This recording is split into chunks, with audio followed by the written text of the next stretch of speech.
Fala galera, eu sou o Emerson Marques e você está no STF, Sociologia, Teologia e Filosofia. No vídeo de hoje falaremos sobre verdade. O que é verdade? Após a vinheta.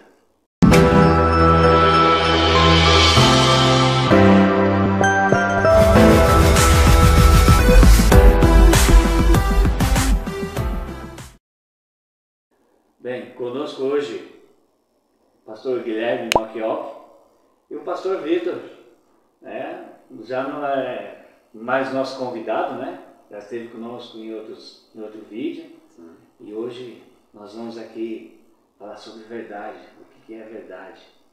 Existe uma verdade suprema, inviolável. O que vocês pensam disso? Pastor Vitor, mais uma vez, fique à vontade.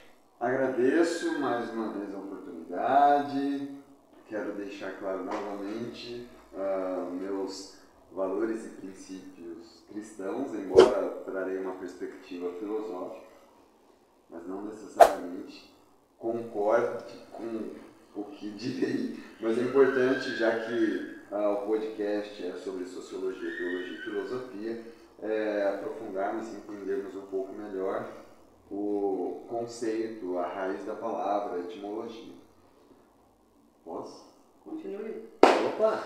Verdade tem basicamente três raízes. A primeira do latim, veritas, que nós aqui, na língua portuguesa, nós brasileiros usamos bastante, que é a questão da averiguação. Um carro 0 km tem selo, averiguado, né? Então, nós normalmente comprovamos algo depois que ele já está pronto, está entregue. Então, veritas tem a ver com uma verificação de algo que já aconteceu. Bom, no grego nós temos aletheia, que é desencobrir, que é tornar visível, que é o termo, o conceito que a Bíblia Sagrada, inclusive, apresenta, e tem a ver mais com o nosso dia a dia, com verificarmos os fatos e como eles se apresentam. Tem a questão dos fenômenos, a questão da fenomenologia, enfim. E, por fim, nós temos emuná, origem hebraica, que está ligada à palavra amém, que é uma verdade ligada ao futuro, a uma certeza, a uma convicção. Então, o pastor Guilherme, ele prometeu que no final do ano ele vai me presentear com um Cacau Show, um chocotone Cacau Show. Então, assim, por conhecê-lo e acreditar na palavra dele, eu fico em paz, certo de que no final do ano ele me presenteará com um panetone da Cacau Show. Porque ele disse. Então, eu confio. E aí, levando para a teologia, o ambiente sagrado, nós temos confiança em Deus. Por isso que emuná está ligada à ideia da origem da palavra amém. Quando nós falamos amém na igreja, nas orações, você está dizendo que você entendeu o que foi dito, ou o que foi orado, e que você concorda com aquilo. Amém faz essa junção. Eu entendi o que foi dito e eu concordo, eu acredito nisso. Alguns traduzem até por uma pequena frase dito assim seja, concordando com aquilo que fora orado, fora dito, concordando com o que fora colocado. E que isso pode ser uma verdade? Certamente. Ainda mais se pensarmos no contexto religioso, sagrado. Então, a fé, ela é foro íntimo, ela é particular de cada um. Então, a partir do momento que eu creio em Deus, e nós cremos no Deus cristão, enfim, a minha fé em Deus é inquestionável e inabalável. Então, se Ele prometeu, se está escrito, eu descanso, porque eu tenho certeza que Ele vai cumprir. Tá? Não quero antecipar também, mas enfim. Pela fé. Pela fé. Porque emuná, exatamente, tem a ver com a verdade, mas num futuro próximo. A fala do pastor se resume no Salmo 37:5, né? Entrega o teu caminho ao Senhor, confia nele e o mais ele fará. Então está atrelado aí justamente a questão de confiança e descanso no Deus que prometeu e que é fiel para cumprir aquilo que lhe fora dito. Esse ano aqui,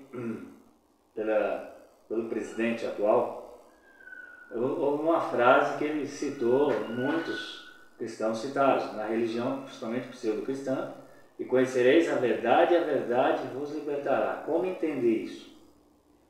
Olha, eu penso assim, quando nós paramos para pensar no contexto religioso, nós devemos entender que cada religião vai dizer que ela é portadora da verdade. Sim. Então, como nós vamos identificar qual religião realmente é correta? E aí, um cientista muito famoso aí, ele explica justamente essa questão, né? Porque ele diz que o Deus das Escrituras é o Deus verdadeiro, que realmente é detentor dessa verdade que as Sagradas Escrituras registram. Então é impossível essas religiões serem detentoras da mesma verdade que contém na Escritura, que é a Escritura. Porque quando nós paramos para olhar a natureza, e o cientista que eu disse é Adalto Lourenço, ele faz uma comparação sobre a revelação natural, né, a revelação geral de Deus, atrelado às Escrituras. E cada detalhe da revelação natural condiz com as Escrituras. Então ele diz claramente, né, que o Deus das Escrituras é o Deus criador e sustentador de tudo aquilo que existe, portanto, detentor da suprema verdade. E para resumir essa questão, João 14,6, Jesus diz algo muito profundo, né? Eu sou o caminho, a verdade e a vida, tudo no singular, como uma única verdade. Ou seja, Jesus Cristo é o Deus triuno, detentor de toda a verdade que nós acreditamos ser verdade pela fé que Ele repartiu em cada coração. Sócrates fala que a verdade, ela tem que, acreditava que existe a verdade, e a verdade nós temos que buscá-la. E Descartes fala a mesma coisa, que quem busca uma vez a verdade na vida, tem sempre que duvidar, tem uma dúvida profunda. É interessante quando Descartes fala sobre a dúvida da verdade. E o pastor, como pastor e filósofo, como que eu posso entender isso, essa frase de Descartes? Porque eu tenho a verdade, mas eu tenho que duvidar da verdade? É isso que ele está querendo dizer. Vamos entender o contexto, pensando em timeline, linha do tempo e o que ele estava propondo ali. Nós precisamos, ainda mais partindo da metodologia científica, sempre questionar se chegamos na verdade conclusiva. Porque a ciência, ela é isso. Eu cheguei nessa verdade, nesse resultado. Aí passam-se alguns anos, chega outro pesquisador e fala, olha, aquilo que foi dito não é bem assim. Mudou-se o conceito, né? Então, disse ser a verdade, mas na verdade é uma hipótese, uma verdade provisória, temporária. Hoje nós fazemos isso na academia. E aí, o pastor Guilherme disse muito bem, citando o Evangelho de João, citando Jesus. Jesus, ele é o caminho, sempre no singular, a verdade e a vida. Veja, Deus, Jesus, não tem a verdade. Ele é a verdade. Isso é definitivo. Nós precisamos entender isso, para deixar claro. Eu posso estar com a verdade, mas estar é como se fosse um jogo, como se fosse provisório. E nós não podemos levar para Deus, enxergarmos a Deus com a perspectiva humana, do nosso relacionamento humano. A verdade está com ele, a verdade está com você, a verdade está com o outro. Não, Deus, ele é a verdade, absoluta, ponto final. Tá? Então, à medida que na ciência, humanamente falando, eu investigo, eu me aproximo do conhecimento, da verdade, eu sempre duvido se aquele é o resultado final da minha busca, se é a verdade absoluta. Porque senão eu, cientificamente falando e até pensando em valor de pesquisador, eu seria muito inocente, muito ingênuo de achar que eu sou o cara, eu tenho estrelinha na cabeça e eu tenho a verdade absoluta. Não é assim. Tá? É verdade. Não é. Tá muito ligado à confiança. Foi o que o pastor falou no começo do vídeo, né? Que vai ganhar um chocolatezinho do pastor Guilherme aí. Só que eu também. Que hipotético.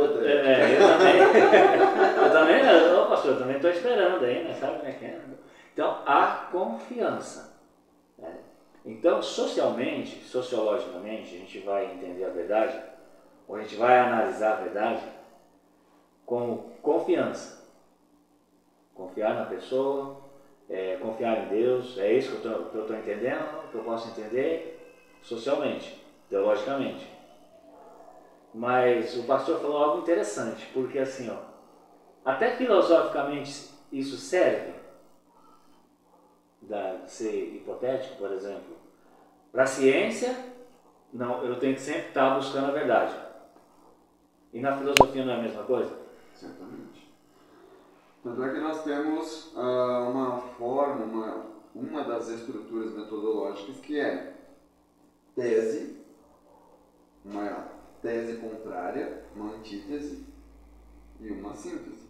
Então eu tenho uma ideia oposta, porque eu tenho uma verdade numa ponta, eu tenho uma outra verdade na outra ponta. Eu vou fazer o confronto dessas duas ideias e vou chegar numa síntese. E esse raciocínio e essa reprodução exaustiva de confronto deve me aproximar da verdade. Então, no mundo das ideias, na filosofia, nós também fazemos isso. Partimos de hipóteses, aquilo que até então se tem por verdadeiro, se tem por definitivo, e você começa a questionar. Sócrates, como você disse, ele foi o grande idealizador disso. A pessoa chegava se gabando, achando que sabia de todas as coisas, e falou, pera lá, quem é você? O que é isso que você faz? Mas de onde vem seu conhecimento? E aí, tanto sei que nada sei. Ele chega e declara isso. E também no campo teológico, né? Essa questão de investigar e confronto de ideias e de teologias aconteceu muito, como dito em outro vídeo aí, na Reforma Protestante.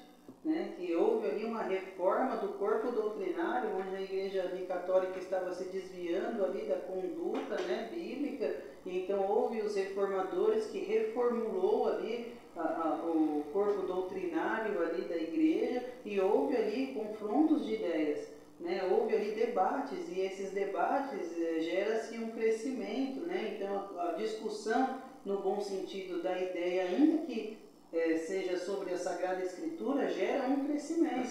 Então, diante de tantos concílios que nós tivemos ao decorrer da história, esses concílios, esses debates, embates teológicos, gerou um grande crescimento e uma grande revolução que foi muito beneficente para a teologia e para a cristandade ao decorrer da história.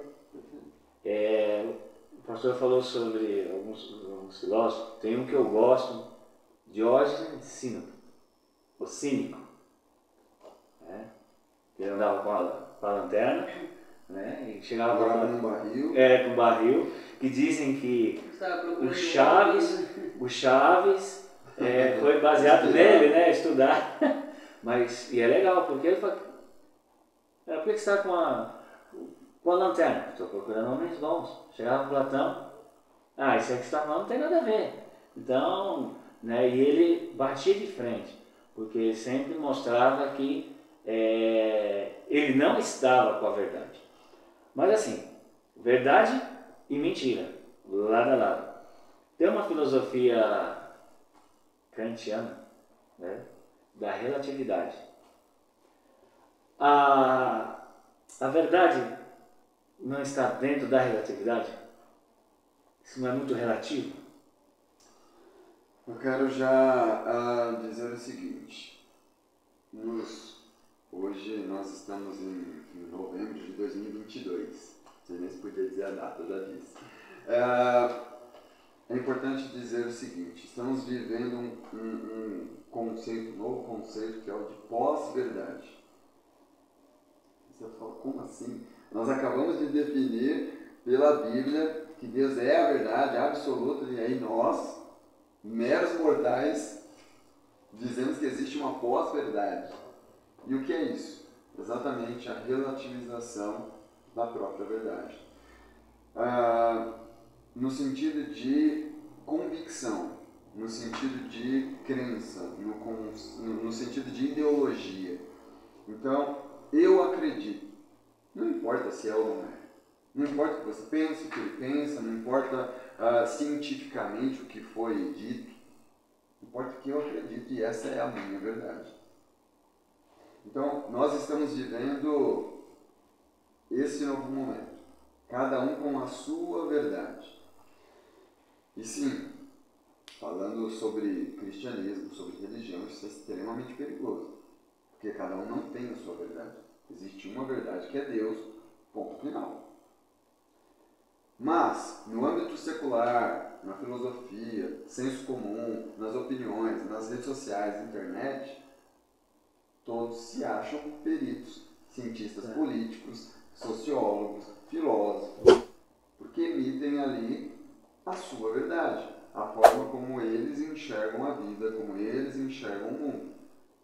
De novo, não quer dizer que isso é definitivamente mentira, porque a mentira nós temos que entender que é algo intencional, ou seja, eu estou tentando esconder a verdade, mas é perigoso no sentido de que a pessoa realmente ela acredita, ela tem convicção daquilo, sem uma comprovação e sem respaldo, sem apoio, sem nada que sustente a opinião dela, a verdade dela. E aí a verdade ela se torna provisória. Isso é perigoso, assustador. Só para ilustrar, tem uma historinha para falar sobre a verdade e a mentira. Disse que a verdade foi banhar-se num rio. Então ela se despiu, entrou no rio, e a mentira chegou logo em seguida, despiu-se, entrou no rio. A mentira saiu primeiro, pegou as roupas da verdade e foi embora. A verdade, quando saiu, viu que tinha as roupas da mentira ali, não quis usar a roupa da mentira. E ela foi atrás da mentira, na cidade. Quando as pessoas da cidade viram a mentira, a verdade nua, ficaram chocadas. Daí a expressão, a verdade nua e crua, porque a verdade, ela choca, ela incomoda. E, enquanto isso, a mentira estava com as roupas, com a aparência de verdade, sendo muito bem aceita entre as pessoas. Infelizmente, nos nossos dias hoje, é mais fácil você ter uma boa convivência ocultando, mentindo, disfarçando, do que sendo honesto, do que sendo verdadeiro. E aí, nós precisamos tomar muito cuidado com a nossa ética, com nossos princípios e valores cristãos. Porque Jesus é o caminho, então eu preciso segui-lo se eu quero agradá-lo, se eu realmente concordo aquilo que nós falamos sobre o amém, se eu concordo com a Bíblia, se eu entendo que é a palavra de Deus, se eu entendo que ela é inerrante, eu preciso me adequar. É Deus que se adequa a mim. E eu preciso me adequar e seguir o caminho que é Jesus.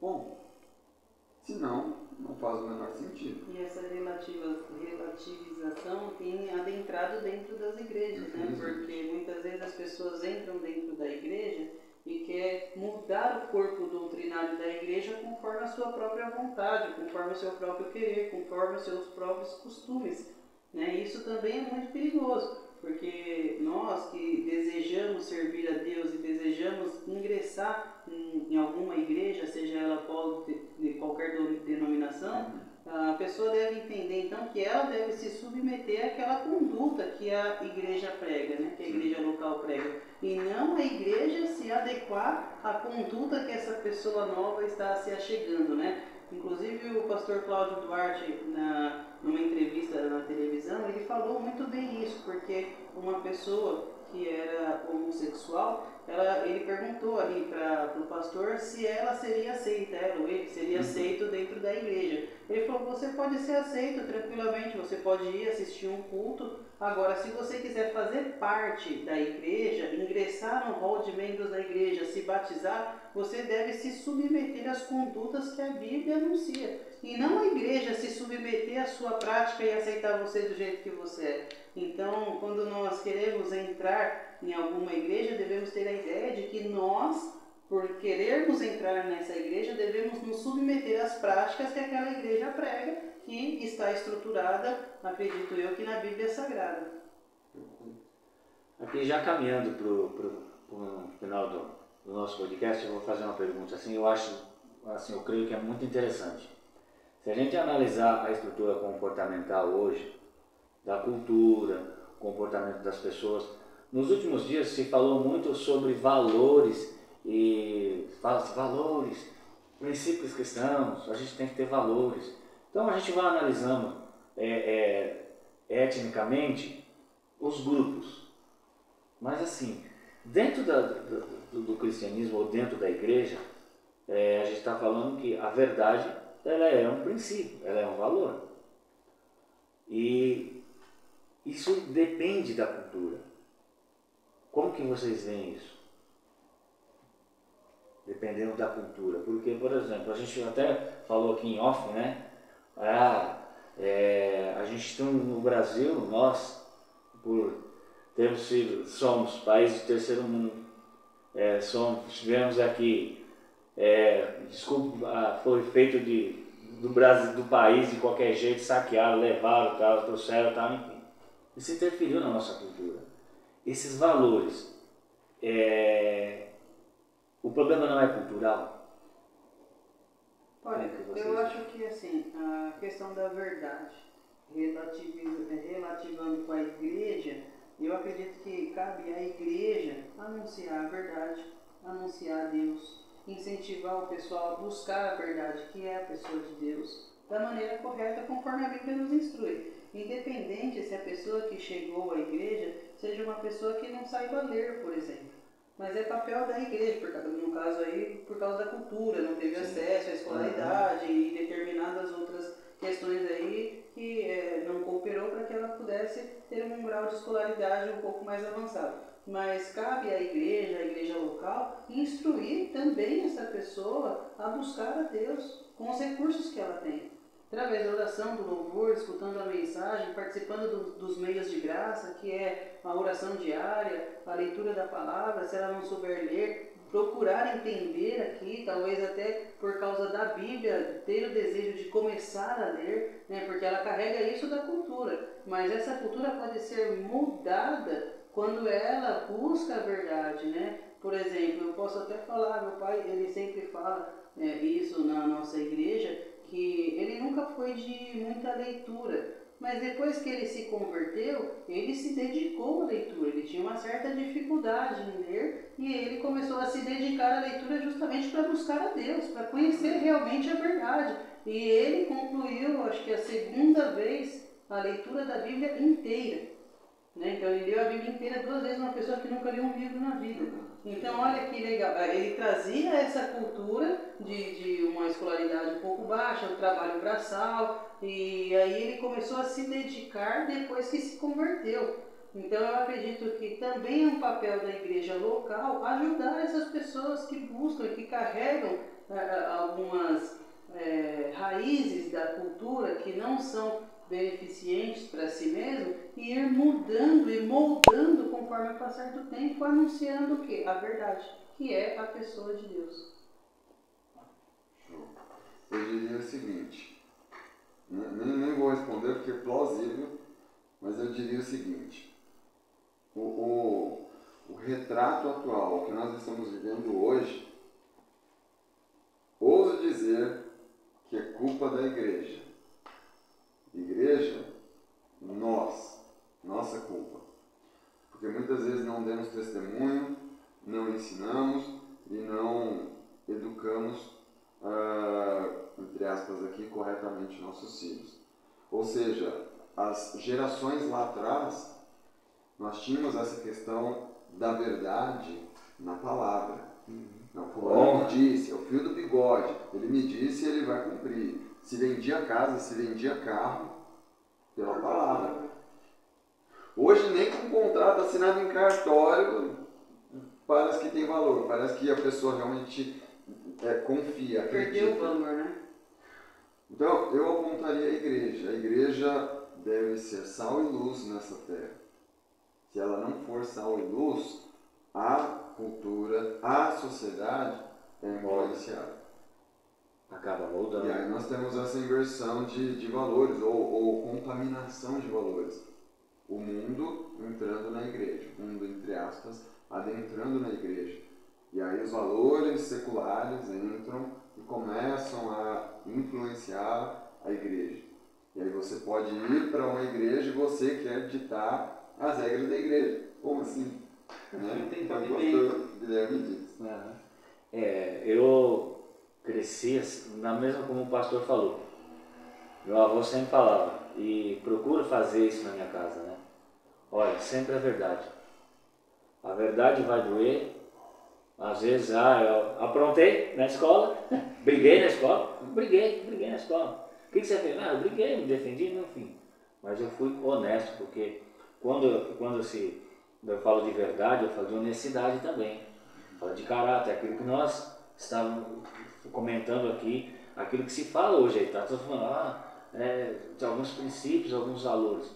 E eu creio que a verdade, ele é um pilar, ele é a coluna do meio, né? Da estrutura familiar, dos grupos, pô, olha, tem um grupo, uma família, puxa cara, que família honesta. Por quê? Porque tem a verdade, eu mantenho a verdade, né? E a verdade, ela hoje em dia, parece que virou uma moeda de troca, né? No mundo aí fora, né? Para as pessoas que às vezes não têm a cultura, alguns grupos, na política, nós falamos sobre política e tal, mas enfim. Certo? Mais algum? Verdade. Isso aí, galera. O que vocês acharam do tema? Verdade? Não deixe de se inscrever, vai lá, dá um joinha, agradecer ao pastor Vitor pelo convite de novo aqui com a gente. É um prazer para nós, né? Para mim, o pastor Guilherme, o pastor André. Muito obrigado pela presença mais uma vez. E é isso aí, galera. Porque o conhecimento Te liberta.